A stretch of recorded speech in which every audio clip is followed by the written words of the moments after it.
습니다. 하나님, 오늘도 목사님으로 통한 말씀으로 그 치료를 받고 또 아버지여 하나님의 은혜로 우리의 모든 입은 상처들을 다 아버지여 치료받기를 소원합니다. 하나님, 이 시간도 우리는 하나님을 향하여 아버지여 고개를 숙였사오니 하나님, 내가 주님 앞에 모든 것을 털어놓고 내가 주님 앞에 모든 것을 간구하오니 하나님, 나의 모든 죄를 사하여 주시고 하나님께서 쓰시고 하실 때에 아버지 내가 어느 곳에 사용되든지 하나님은 나를 사용하시옵소서라고 고백할 수 있는 이 귀한 시간 될 수 있도록 하나님여 은혜 베풀어 주시옵소서. 이 시간도 아버지여 지금까지 지켜주신 우리 아버지 하나님, 기락교회에 항상 하나님께서 동행하셔서 아버지 저 천생을 향해 달려가는 우리의 모든 신령들을 우리 주님께서 늘 함께 하셔서 아버지여 이끌어 주시고 밀어주시고 아버지여 때로는 붙잡고 싶을 때에 하나님의 능력의 손으로 붙잡아 주셔서 아버지여 모든 세상 이곳에 저곳에 흩어져 가는 우리의 성도들 하나님이여 그와 같이 가는 곳마다 아버지여 섬기는 재산을 향해서 기도할 때에 아버지 어떤 기도인지 아버지 하나님께서 들어 응답하여 주시옵기만을 간절히 바라고 소원합니다. 그래서 하나님 아버지여 다음 주일날 찾아올 때에 하나님 한 주간 하나님의 은혜를 듬뿍 받았습니다라고 아버지여 고백을 하면서 돌아올 수 있도록 우리 아버지 하나님 은혜 베풀어 주시옵소서. 대학교회를 지켜주시옵소서. 하나님 많은 죽어가는 영혼들을 하나님 앞에 늘 쓰임받고 하나님 앞에 구원받고 그 생명책에 내 이름 설표가 기록될 수 있는 아버지여 귀한 믿음의 재단되고 귀한 믿음의 아버지여 검사가 될 수 있도록 하나님 은혜 베풀어 주시옵소서. 오늘도 단위에 세워주신 우리 목사님 하나님께서 붙들어 주시옵소서. 오늘도 그 입술로 나오는 성경 말씀 우리가 또 배웁니다. 또 아버지 하늘의 비밀의 메시지를 우리 상한 심령에 새겨 듣습니다. 하나님 한마디 한마디 놓치지 말고 선한 심령에 꼭꼭 채고 들어서 아버지여 나의 믿음의 길에 항상 아버지여 발자취마다 그 말씀이 우리에게 기억이 나게 하시고 묵상이 될 수 있도록 은혜 베풀어 주시옵소서. 세우신 땅 위에도 하나님께서 함께 하셔서 여기까지 함께 하셔서 아버지의 모든 부서에 본이 될 수 있는 담회가 될 수 있도록 은혜 베풀어 주시옵소서. 한 주간의 모든 삶의 시간 또 이 예배의 시간의 모든 시간들을 우리 주님께 맡기옵고 감사하고 축복하며 예수님 이름으로 기도드렸습니다.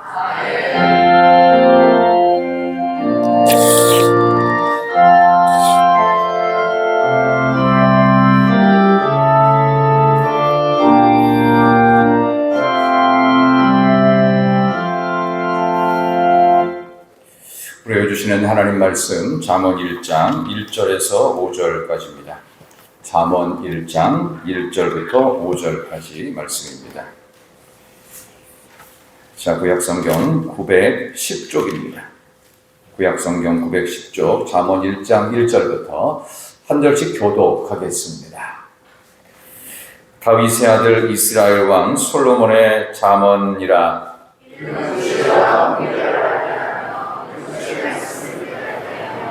지혜롭게 공의롭게 정의롭게 정직하게 행할 일에 대하여 훈계를 받게 하며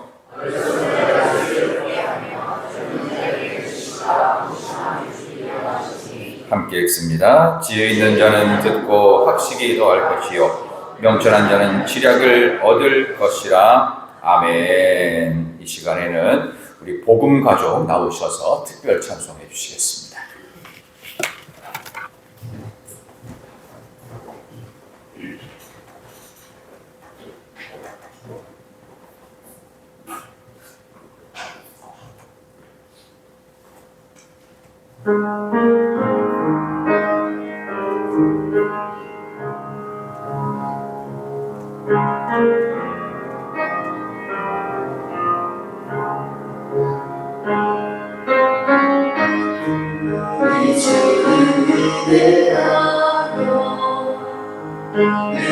능력이 많으시구나. 그의 주님의 무궁하며 인자는 영원하도다. 상한 자를 고치시며 상처를 삼으시도다.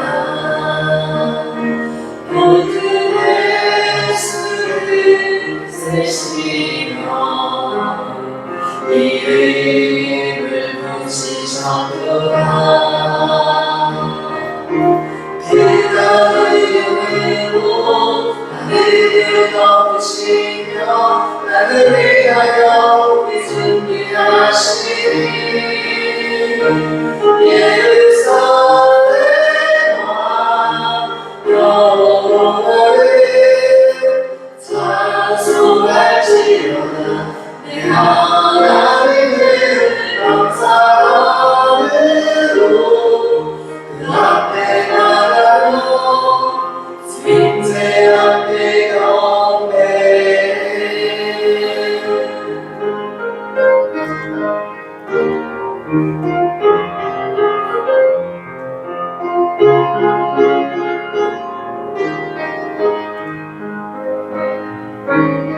우리 주는 위대하며 능력이 많으시도다.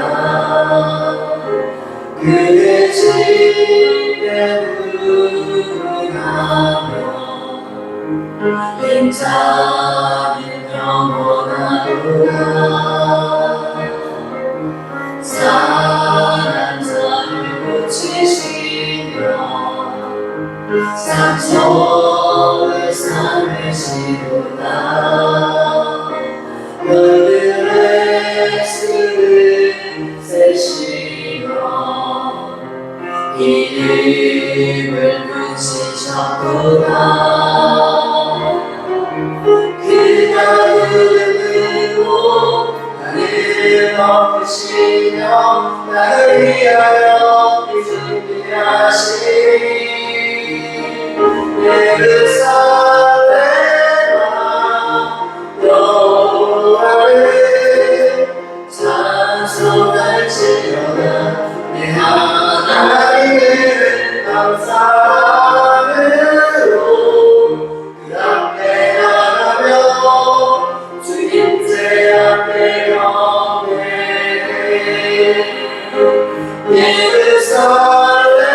예루살렘아 영원하리 찬송할지어다. 내 하나님을 감사함으로 그 앞에 나가며 주님제 앞에 경배해. 아멘. 하나님께 영광의 박수 돌립니다. 잘하셨습니다. 수고 많으셨습니다. 예, 복음에 걸맞게 또 귀한 찬양을 불러주셔서 감사합니다. 그 혹시 여기 복음 가족원들은 예루살렘 가보셨나요? 갈 사람이 있어요. 예, 대변인도 많고 좋으네요. 예, 그 예루살렘을 제가 가본 게 한 4년쯤 된 것 같은데요. 저는 이스라엘 땅을 신대원 때 가려고 했다가 뭐 이래저래 못 갔습니다. 못 가고 한참 만에 제가 이제 안식년 휴가차 이제 갔던 기억이 나는데 그냥 딱 갔을 때 느꼈던 그 비행기가 그 벤구리온 공항에 도착하기 바로 직전에 이제 팔레스틴과 지중해 그 햇빛이 막 비치는 그 바닷가를 보면서 느꼈던 그 저의 첫 번째 느낌이 뭐였냐. 오늘 우리 찬송을 그렇게 해주셔서 오늘 말씀과 좀 연결시켜서 예루살렘은 이제 거기서 좀 더 옆으로 가야 되는데 그 벤구리온 공항에 딱 도착하기 전에 그 저는 이제 러시아 항공 옛날 지금은 러시아 항공 운행 못하죠. 근데 그 러시아 항공 에어로플로트를 타고서 딱 내렸어요. 내리는 과정에서 날개 밑으로 보이는 이 지중해 햇빛과 그걸 딱 보면서 아 여기가 예수님께서 사셨던 2000년 전에 이제 그 동네구나 하면서 갑자기 울컥하더라고요. 예수님 제가 너무 늦게 왔습니다. 조금 더 빨리 올 수 있었는데 그 주님이 걸으셨던 그 길을 걸어보고 싶은 마음이 갑자기 막, 물론 이제 하루하루 지나면서 더워서 죽을 뻔했습니다만 그만큼 그래서 속으로 이곳이 신의 땅이구나. 제 혼자의 고백이 신의 땅이구나. 예수님께서 하나님의 아들로서 이적을 행하시고 십자가에 죽으시고 부활하시고 승천하시면서 제자들에게 지상 명령을 하신 바로 그 땅이구나. 하나님, 제가 좀 늦게 왔지만 끝까지 일정을 잘 소화하겠습니다 라고 했던 그 기억이 나는 그 예루살렘으로 일정을 제가 쭉 보냈던 기억이 나는데, 거기는 팔레스틴의 원래 원조 예루살렘이고, 또 동방의 예루살렘은 지금 우리가 살고 있는 이 대한민국, 그 가운데서도 평양 대봉이 있었던 평양을 우리 대한민국, 우리 조선의 예루살렘이라고 수많은 선교사들은 이야기했습니다. 우리 주변에 있는 그 영토들이 가까이는 일본이 있고요. 그다음에 그 옆으로 바닷가 쪽 건너가면은 또 중국이 있습니다. 중국도 일본도. 근데 그 가운데 고립되어 있는 반도 국가인 이 대한민국. 게다가 우리도 허리가 잘렸죠. 북한. 이 다 우상들의 나라입니다. 근데 유일하게 대한민국이 그래도 기독교 인구가 약 20%, 요즘 좀 줄었다고 해도 그래도 상당히 많은 비율, 최소한 500만 이상의 예수 믿는 사람들이 존재하고, 뭐 천주교까지 합하면은 뭐 한 1200만, 1400만까지 된다고도 하는데요. 어쨌든 예수 믿는 이들이 모여 사는 동방의 예루살렘, 대한민국 땅에서 태어나서 대한민국에서 자라고 어린 시절부터 예수 그리스도의 복음을 전해 듣고, 또 오늘 우리 복음 가족을 통해서 예루살렘아 여호와를 찬송할지어다. 바로 여러분들이 예루살렘이 되어져서 하나님을 영원토록 찬송하고 주님 오시는 그날까지 이 믿음의 길을 앞을 향해 힘차게 거침없이 전진하시기를 진심으로 축원합니다. 자, 인사를 좀 잘합시다. 제가 일부러 오늘 졸릴까봐 조금 앞에를 좀 길게 했습니다만은, 아까 제가 11시 예배 때 설교 끝나고 인사 가르쳐 드렸습니까? 기억나십니까? 잘 오셨습니다. 환영합니다예요. 저는 옛날에는 다 앞에 나와서 시켰어요. 둘씩. 어떻게 잘하나. 근데 시키면 또 이제 다음부터 교회 안 올 것 같아서 그냥 있는 자리에서 한번 해보겠습니다. 로또 복권에 30억이 당첨된 얼굴이에요. 여러분들이 이 기쁨을 숨길 수 없는 얼굴로 옆에 계신 분을 향해서 잘 오셨습니다. 환영합니다. 시작. 잘 오셨습니다. 환영합니다. 환영합니다. 오늘 주일 오후 찬양 예배도 오신 여러분들을 진심으로 환영하며 주신 말씀 잠언 1장을 가지고 무감각에서 깨어나라, 무감각에서 깨어나라 라는 제목으로 말씀을 전하겠습니다. 원래는 1장 전체를 하려고 했는데 이 부분 중에서 몇 군데를 좀 뽑아서 크게 2군데만 핵심으로 말씀을 드리겠습니다. 잠언이라는 말, 우리 지금은 한문 성경 보시는 분이 거의 없죠. 그죠? 근데 잠언이라는 말이 한문이에요. 이 잠자가 무슨 잠자인지 아십니까? 한문 좀 아시는 분은 잠자가 침잠자예요. 바늘. 그래서 그 나무 죽변에다가 밑에다가요, 대나무 침이라는 그 글자가 같이 합성된 한문이에요. 그러니까 잠자가 경계할 잠자입니다. 그래서 바늘잠, 경계할 잠. 그러니까 경계하는 말, 바늘처럼 우리의 심령을 찌르는 말이 잠언입니다. 그래서 여러분들 잠언을 제일 잘 읽는 방법은 이 말씀이 내 마음에 찔려서 뭔가 양심의 가책, 우리 영혼의 가책이 느껴질 때까지 읽는 게 잠언 제일 잘 읽는 방법. 영어로는 proverb라고 하죠. 이 proverb라는 PRO는 앞서다는 뜻이죠. 앞에 있다. 그러니까 verb는 말이라는 뜻입니다. 그러니까 앞서서 말하다는 뜻이에요. 그러니까 더 이상은 문제가 생기지 않도록 앞서서 말해주는 책, 그게 proverb, 그 다음에 바늘처럼 양심과 영혼의 찔림이 되는 말씀, 그게 잠언입니다. 아무쪼록 여러분들이 나중에라도 이 잠언을 자꾸 읽게 되실 텐데, 잠언을 읽으시면서 영혼의 찔림이 있어서 하나님 앞에서 미리 들려주는 말, 나중에 고장나고 수리하는 인생 하지 말고 미리 사전 정비하는 복된 인생 되시기를 진심으로 축원합니다. 자, 이제 말씀을 본격적으로 들어가도록 하겠습니다. 자, 첫 번째 1절 보겠습니다. 1절 한번 다시 보시죠. 자, 잠언 1장 1절. 다윗의 아들, 시작. 아멘. 자, 성경 기록은 선택 역사로 한 구절도 괜히 기록된 책 없습니다. 그냥 미사역으로 넣은 책은 없고 거의 다 정확하게 의미를 부여하고 있어요. 다윗의 아들이라고 되어 있어요. 왜 다윗을 언급했냐? 이스라엘에게 다윗은요, 정통 계보인 왕조를 뜻합니다. 그러니까 왕 같으신 하나님께서 지금 이 잠언을 주신다라는 의미에서 다윗 왕의 아들, 이스라엘 왕 나오죠.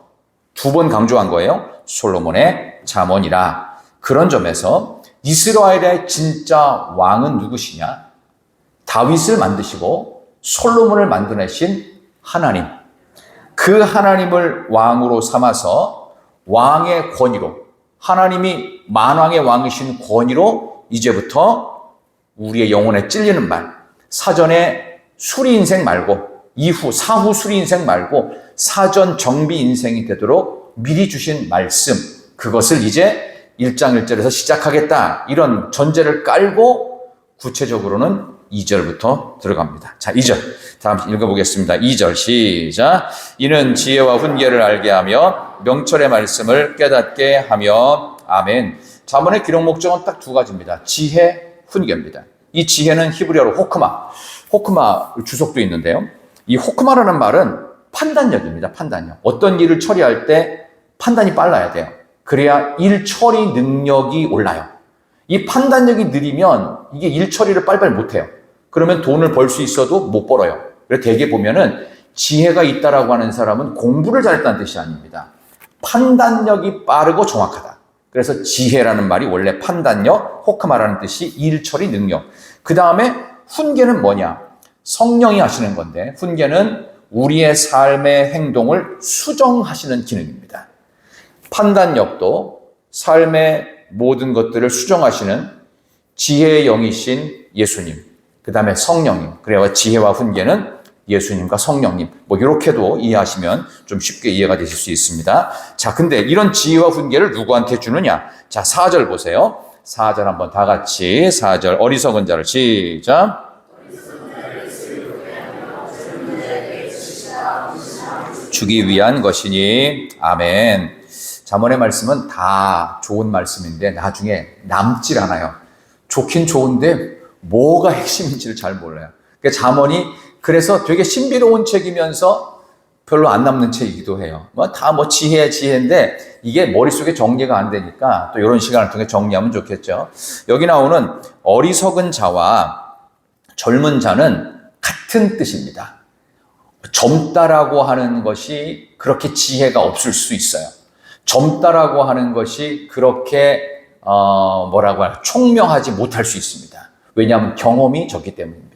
여기서 나오는 이 지혜는 아까 말씀드린 대로 판단력이라고 했기 때문에 이거는 공부자라는 어떤 IQ를 뜻하는 뜻이 아닙니다.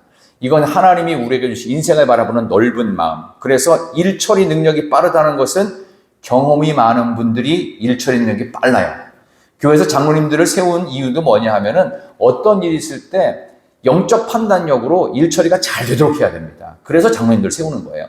그런 점에서 본다면 여기 나오는 어리석은 자와 젊은 자가 동의어라고 보시면 됩니다. 이 어리석다라는 말을 원래 한글입니다. 그래서 얼이 뭐예요? 얼굴, 그 다음에 혹은 마음, 마인드를 말합니다. 얼굴이, 마음이 썩다. 이 썩다는 것은 녹아내리다라는 뜻입니다. 우리의 마음이 녹아내려서 텅 비어버렸다. 그게 어리석답니다. 그러니까 판단력이 당연히 없겠죠. 우리의 마음이 녹아내리고 텅 비어 있으면 무슨 판단력이 있겠어요? 뭔가 채워져가지고 이런 일이 있을 땐 이렇게 하고 저런 일이 있을 땐 저렇게 해야 되는데 어리석은 사람은 판단력이 없을 수밖에 없어요. 그러니까 젊은 사람들이 자주 쓰는 표현 중에서 멘붕 왔다고 하죠. 멘탈이 붕괴된 게 아니라 머릿속에 든 게 없는 거예요. 아무 생각이 안 나는 거예요. 어떻게 해야 될지. 그래서 어리석다는 말과 젊다는 말이 동의어로 사용되고 있습니다. 자, 그래서 어리석고 젊은 사람들에게 슬기롭게 하고 지식과 근신함을 주기 위해서 잠언의 말씀은 기록되어져 있습니다. 그러니까 젊을 때는요, 쉽게 말하면 많이 배워야 돼요. 누구로부터 배우겠어요? 선생님들로부터 배우는 거예요. 어르신들로부터 배우고 그 다음에 훌륭한 멘토들로부터 배우고 채워야 됩니다. 가장 확실한 멘토와 스승은 지혜의 말씀, 성경입니다. 예수님으로부터 배우고 하나님으로부터 배워야 돼요. 그래서 빌그리암 목사님이 설교할 때, 빌리그리암 목사님은 아시지요? 외국인이니까 나는 외국인 몰라요 라고 해도 빌리그리암 목사님은 아실 거예요. 우리나라에 와가지고 1974년부터 부흥하셨던 분인데 얼마 전에 돌아가셨죠. 빌리그리암 목사님이 자주 썼던 설교할 때 쓰는 영어 표현이 있습니다. 뭔지 아십니까? 영어가 갑자기 울렁증 계신 분들을 위해서 제가 빨리 말씀을 드릴게요. 뭐라고 자주 표현하시냐면은 God said, Jesus said, Bible said. 하나님이 말씀하셨다. 성경이 말씀하신다. 예수님이 말씀하신다.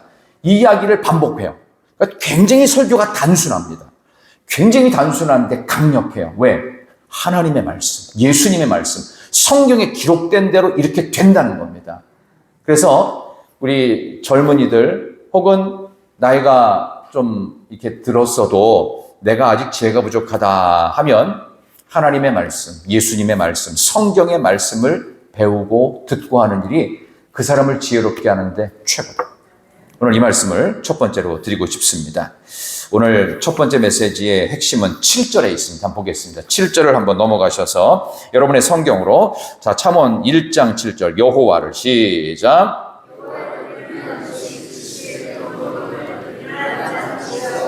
분계를 멸시하느니라. 아멘. 자, 여호와를 경외하는 것을 배워야 됩니다. 그러니까 제일 중요한 건 여호와를 경외하는 것을 배운다는 건 뭐냐? 하나님이 내 인생의 기준이라는 거예요. 그러니까 그분을 경외하는 거예요. 그러니까 우리가 하나님 앞에 섰을 때 함부로 설 수 없죠. 왜? 그분이 내 삶의 기준이에요. 그걸 통해서 모든 게 정해집니다. 성경을 캐논이라고 하잖아요. 이 캐논이 뭡니까? 캐논이라고 하는 것은 기준이에요. 척도예요. 안 바뀌는 겁니다. 이거는 영원 불변의 동일한 진리예요. 그렇기 때문에 하나님으로부터 정확하게 배워야 되는데 젊은이들이 배워야 될 제일 중요한 첫 번째가 뭐냐 하면은 여호와를 경외하는 것. 그것이 모든 인생의 지식의 근본이다라는 것을 배워야 됩니다. 하나님이 기준 되시는 인생을 산다는 건 참으로 중요합니다. 오늘 우리 지휘자님 제가 학력을 몰랐는데 드디어 알았습니다. 경대 나오셨어요. 맞습니까? 성악과. 네, 감사합니다. 제가 이제 음악 얘기를 조금 하려고 합니다.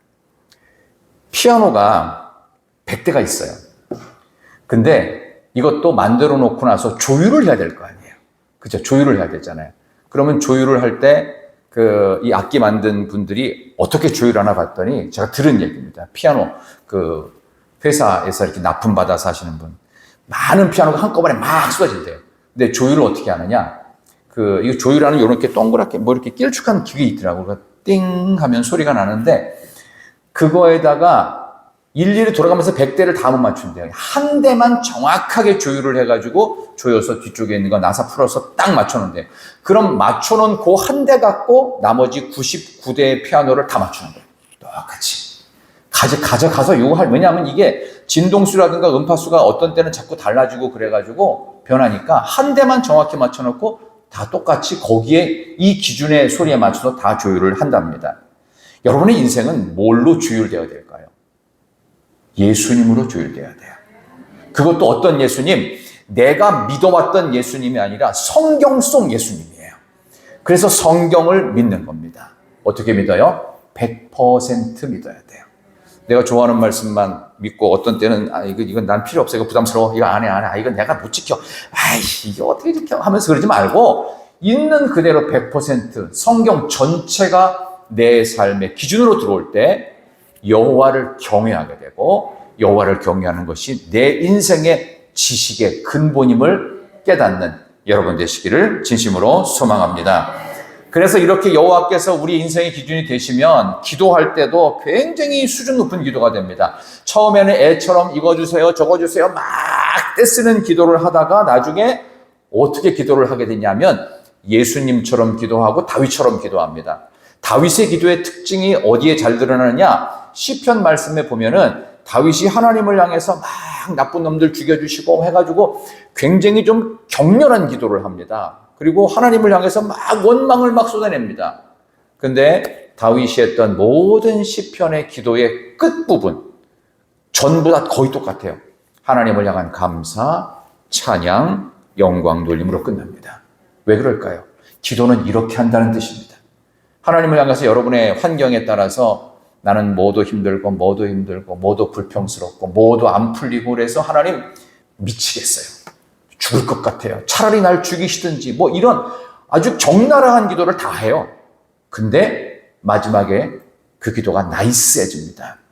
하나님 감사, 영광, 하나님의 존귀, 하나님이 다 하시고 하나님 내가 기뻐하고 승리하기를 원합니다. 기도를 그렇게 하라는 겁니다.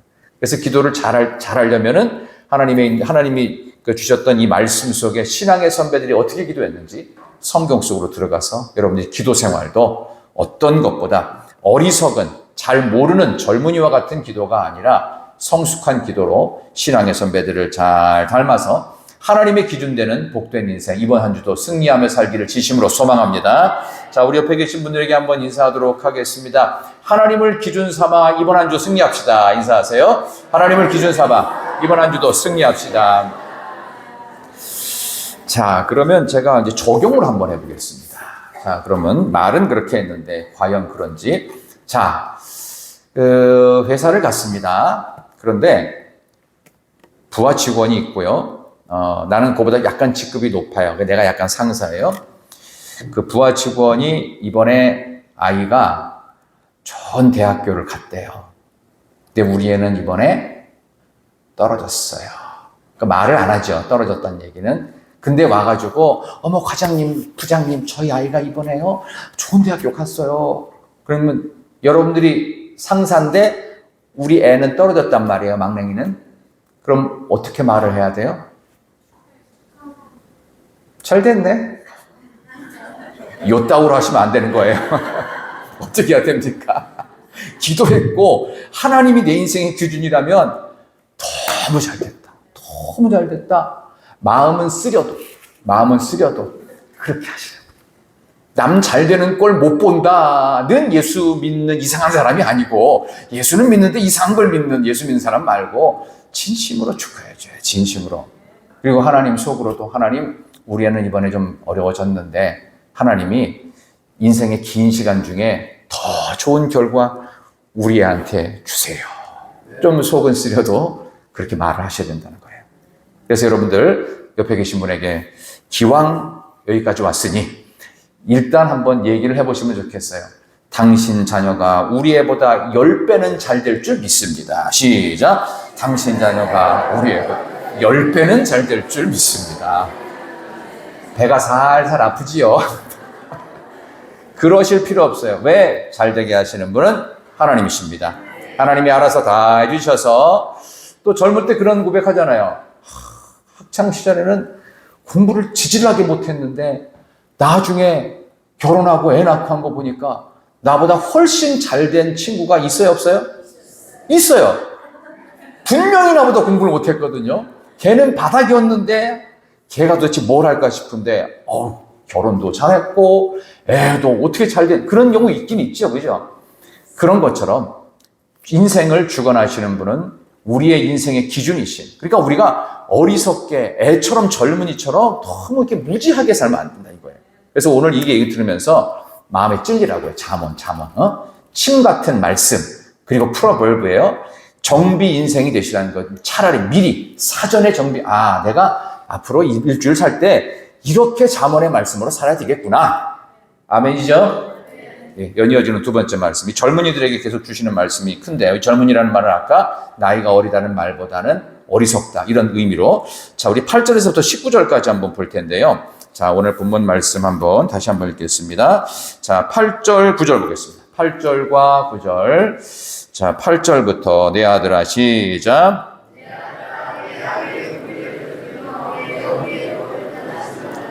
이는 내 머리에 아름다운 관이요 내 목에 금사슬이니라. 아멘. 아비의 훈계는 들어야 되는 것이고 어미의 법은 떠나지 말아야 되는 것이다. 그래서 아버지와 어머니는 자녀들에게는 보이는 하나님으로 주셨습니다. 그러니까 부모님은 자녀들에게 하나님 역할을 대신해야 돼요. 물론 하나님은 아니에요. 하나님 역할을 대신해야 돼요. 그러니까 부모의 말 한마디 한마디가 그만큼 자녀의 신앙과 미래를 결정합니다. 부모가 뭐라고 말했냐? 결국 애들이요, 그 귀따가운 부모 잔소리로 살아요. 그래서 대학은 누가 보내냐? 애가 공부 잘해서 가는 게 아니에요. 엄마가 보내는 겁니다. 아빠가 보내는 겁니다. 왜? 부모가 그렇게 만들어주는 것입니다. 뭐 좋은 대학, 나쁜 대학, 수준 높은 대학 이 얘기를 하는 게 아니에요. 미래를 결정하는 건 부모 역할이 크다는 거예요. 그러니까 여기 나오잖아요. 아비의 훈계 들어라. 어미의 법 떠나지 말아라. 보이는 하나님으로 보이지 않는 하나님을 대신하게 하시는 이 놀라운 역사를 우리는 머릿속에 잘 간직하시기를 소망합니다. 그 가정과 학교를 생각해 볼 때 예전에는 우리나라에서 그런 말을 했잖아요. 군사부 일체라고 그랬습니다. 그죠? 임금과 스승과 부모는 하나다. 그래서 대통령의 말, 선생님의 말, 부모의 말을 똑같은 비중으로 생각할 만큼 선생님들의 위상이 상당히 높았습니다. 그래서 선생님들한테 혼나도 옛날 부모님들은 그 앞에 가서 절대 따지지는 못해요. 아니, 선생님인데, 우리 아이의 미래를 책임지는데. 근데 요즘은 체벌도 못해, 뭐 못하는 게 너무 많아요. 뭐 아무것도 하지 말라는 식으로 이상하게 좀 돼가지고 전 이게 참 답답한 현실인데, 그런 점에서 본다고 하면은 성경에 나오는 아버지의 훈계인 꾸지람과 어머니의 법, 이게 기도 원칙입니다. 아버지는 꾸지람을 해가지고요, 교정하는 기능을 하고요. 어머니는 기도를 통해서 이 아이의 미래를 책임지는 기능이 있습니다. 그래서 아버지의 훈계, 어머니의 법을 통해서 하나님께서 보이는 하나님으로 부모를 세우셨다는 생각을 하면서 이 가정의 달에 여러분들 모두가 부모로서 역할들을 잘 하실 수 있도록 진심으로 소망합니다. 과거에는 말이죠, 이런 좀 안 좋은 말이 있었습니다. 아비 없이 자란 놈, 이런 말이 있었어요. 이게 무슨 얘기일까요? 아버지가 없다는 뜻이 아니라 아버지의 훈계와 꾸지람을 한 번도 안 들어본 그런 몰상식한 사람을 얘기할 때, 아비 없이 자란, 지 애비가 없는 거 아니야? 이런 얘기를 했다는 것은 그 정도로 수치스러운 겁니다. 본인이 엉망으로 살았다는 얘기가 되겠죠. 예수를 믿는 우리도 마찬가지입니다. 교회를 다닌다고 하는데 교회를 다니는 건지 안 다니는 건지, 1년에 초파일처럼 한 번만 가는 건지 도대체 알 수 없는 그런 성도가 되어서는 안 될 것입니다. 그런 점에서 어머니의 기도, 아버지의 꾸지람이 있을 때 인생이 존귀해진다. 오늘 말씀 한번 9절 보세요. 9절. 자, 9절. 이는 내 머리, 시작. 이는 내 머리의 아름다운 관이요 내 목에 금사슬이니라. 아멘. 아비의 훈계, 어미의 법 떠나지 않으면 머리에 아름다운 관, 내 목에 금사슬. 존귀한 자가 되려면 부모 말을 순종하고 따르는 연습부터 하셔야 됩니다. 그게 존귀한 자가 되는 비결이라고 성경은 가르치고 있습니다. 자, 그렇다면 이런 말들이 도대체 왜 나왔을까? 거기에는 이유가 있습니다. 이게 어리석은, 경험이 부족하고 힘들어 본 적이 없는 이들이 하는 잘못된 행동이 있습니다. 그걸 뭐라고 하냐면 패거리 의식이라고 표현을 합니다.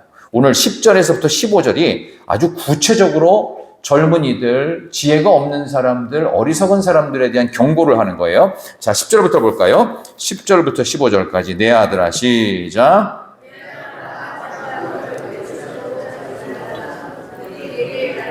우리와 함께 가자. 우리가 가만히 엎드렸다가 사람의 피를 흘리자. 죄 없는 자를 까닭없이 숨어 기다리다가 서울같이 그들을 산채로 삼키며 무덤에 내려가는 자들과 같이 통으로 삼키자. 우리가 온갖 보화를 얻으며 빼앗긴 것으로 우리 집을 채우리니 너는 우리와 함께 제비를 뽑고 우리와 함께 전대 하나만 두자 할지라도 내 아들아, 그들과 함께 길을 다니지 말라. 내 발을 금하여 그 길을 밟지 말라. 아멘. 이제 느낌이 오시죠? 패거리 문화가 사실 우리나라 안에 의외로 많이 들어와 있습니다. 이거를 좀 다른 말로 바꾸면 뭐냐면 진영 논리. 진영 논리. 우파 좌파가 도대체 왜 생겼죠? 보수적이면 다 우파인가요? 그러면 진보적이면 다 좌파인가요? 아닌 거고요. 이건 만들기 나름이에요. 그럼 어떤 사람은 또 좌파면서 우파라고 하고 또 우파면서 좌파라고 해요. 이게 뭐냐면 속는 거예요. 속는 거. 이 패거리 의식에 속지 말라는 겁니다. 이 패거리 의식이 주는 묘한 착각이 있어요. 첫 번째, 내가 이 그룹 안에 있으면 내가 성장한다고 착각을 줍니다. 내가 이 그룹 안에 있으면 이 그룹이 나를 보호하는 안전성이 있다고 착각을 합니다. 또 하나, 이 그룹 안에 있으면 내가 조금 욕을 먹을 때 나를 대신해서 다른 사람들이 욕해 줄 거라고 착각합니다. 그러니까 이러한 착각 속에서 패거리 문화에 젖은 진용 논리적 그런 잘못된 사고방식들, 이념과 관계된 것들. 그래서 제가 경계하는 신앙생활에 제일 심각한 세 가지가 있습니다. 하나는 상식입니다. 상식선에서 예수 믿는 사람은 살면 안 됩니다. 예수 믿는 사람은 기도와 믿음으로 살아야 돼요. 희생으로 살아야 되고요. 하나의 미랄인데 어떻게 상식으로 상식으로 살면 또 하나 문제가 있어요. 합리성. 합리성은 과학적 이론이 들어가는 거예요. 이거는 누가 봐도 설득력이 있어야 돼요. 리저너블 해야 돼. 그렇다면 어떻게 해요? 내가 손해보는지는 단 한 번도 하면 안 돼. 그럼 비합리적이잖아요. 상식, 합리성. 그 다음에 또 하나. 시대, 정신. 코로나 끝나고 나서는 교회 가는 거는 이 흐름이 아니야. 가면 안 돼. 이런 얘기 들어보지 않았어요? 옛날에는 불과 한 2년 전만 해도 주일날 교회 가는 거 편안하게 말하기가 조금 어려우셨죠? 그러면 욕을 먹거나 왕따가 될 수도 있었어요. 이게 뭐예요? 시대정신입니다. 상식, 합리성, 시대정신. 이거를 극복해야 됩니다. 근데 이것이 그대로 녹아져 있는 게 패거리 의식입니다. 진영 논리, 이념 논리, 사상성. 이런 부분들로 인해서 우리는 마귀의 전략에 너무나도 많이 속아 넘어가고 있습니다. 여기 구체로 나오잖아요. 우리와 함께 가는데 11절에 가만히 엎드렸다가 사람의 피를 흘리자. 그러니까 우리가 숨었다가 남의 등골 빼먹자. 그런 얘기 아닙니까? 이런 식으로 나한테 유리하기 위해서 수단과 방법을 가리지 않는 패거리 의식 그 그룹 안에 있으면 다 그렇게 가버리는 겁니다. 여기에 절대로 우리는 속으면 안 됩니다. 우리가, 남이가, 우리끼리, 우리 민족끼리 조심해야 될 국수주의적 단어들입니다. 오도된 민족주의가 얼마나 큰 재앙을 가져왔는지 나치의 이 게르만 정신이 제2차 세계대전에 원흉이 되지 않았습니까? 얼마나 많은 사람을 죽였습니까? 유태인들 600만 명이 왜 죽었습니까? 이 나치의 잘못된 정신세계, 그들의 사상성, 그들의 합리성 때문에 사람을 그토록 많이 죽이고도 전혀 죄책감이 없어요. 왜? 패거리 의식이거든요. 우리 진영에 있는 사람들은 이렇게 피해를 주는 것을 피해준다 생각 안 하고 정의를 실현한다고 착각하게 만들어요. 안 됩니다. 어떤 일이 있어도 그렇게 돼서 안 된다는 거. 중국 보세요. 지상주의, 패권주의로 인해서 그 주변 나라들 전부 다 힘들어하잖아요. 대만은 독립한 나라 아닙니까? 자유중국이잖아요. 근데 자꾸 침범하죠. 왜?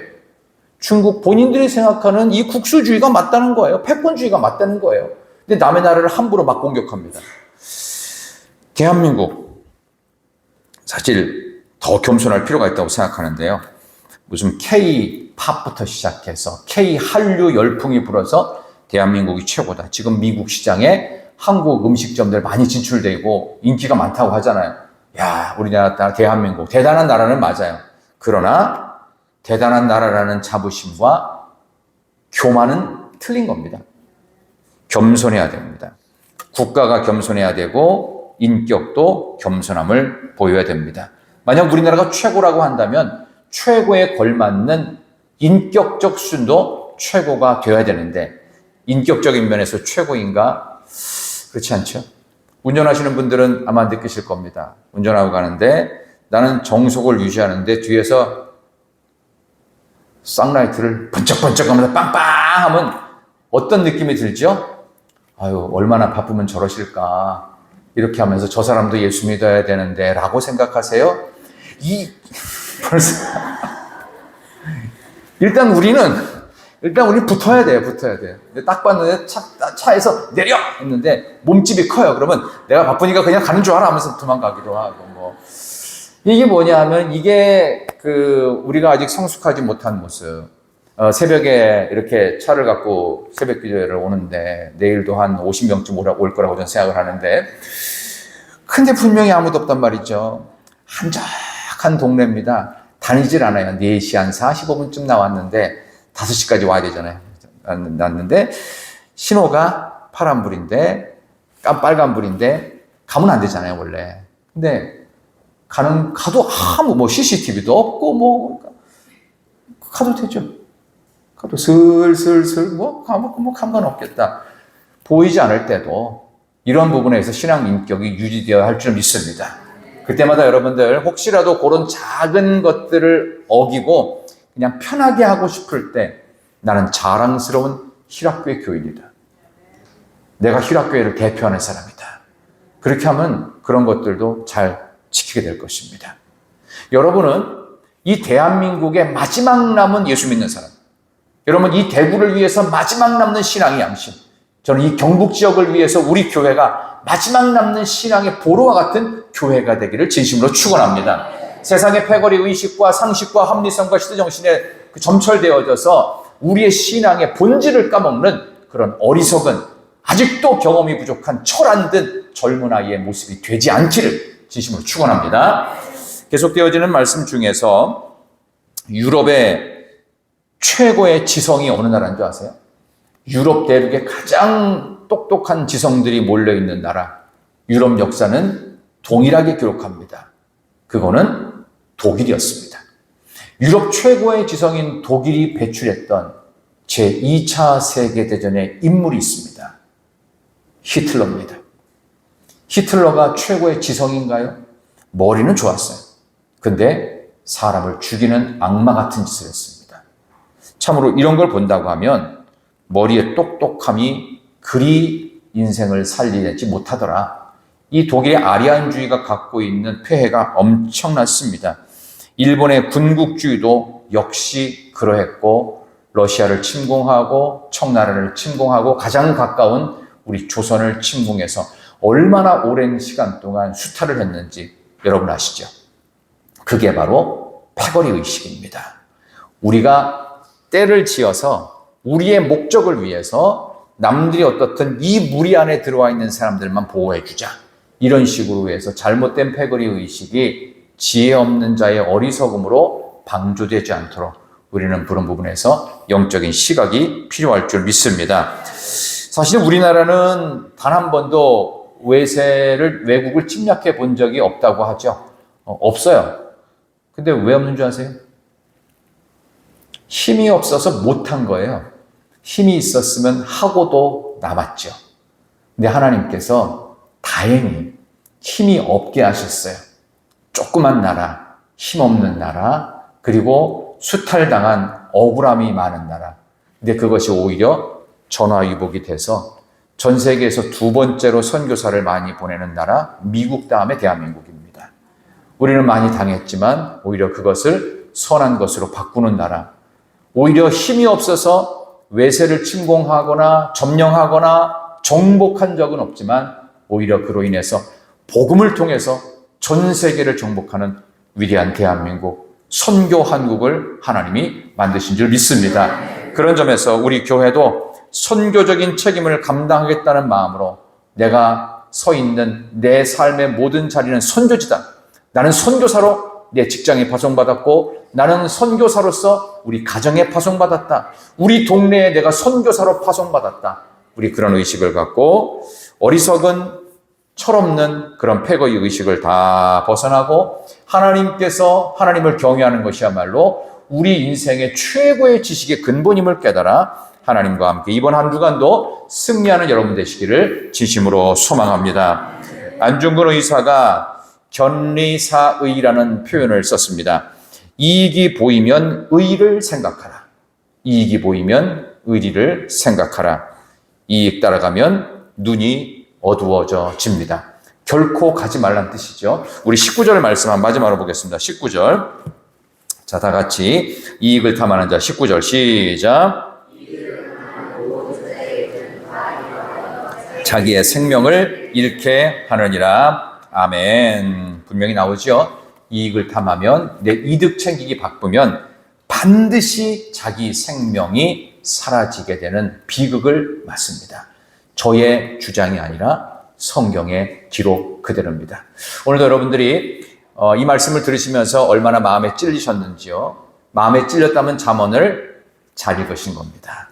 혹시라도 미리 내일 있을 일을, 아니면 오늘 저녁에도 있을 또 수많은 신앙 인격에 위배되는 일들에 대해서 프로버브 미리 말씀을 해드렸습니다. 그러니까 다 문제 일으키고 나서 그때 가서 후회하면서 나중에 사후 수리하는 인생 되지 마시고 사전 정비하고 여러분들의 몸과 마음과 영혼을 잘 준비하셔서 이번 한 주간도 승리하는 하나님이 주시는 말씀으로 여러분의 삶 속에 간증이 있기를 진심으로 축원합니다. 하나님 감사합니다. 오늘 주신 말씀 잘 간직하며 무감각한 상태에서 다시 한번 깨어 일어설 수 있는 은혜를 우리 모두에게 허락하여 주시옵소서. 아버지 하나님, 가지고 나온 모든 기도의 제목들도 응답의 역사로 함께하여 주시옵소서. 예수님의 이름으로 기도하옵나이다. 아멘.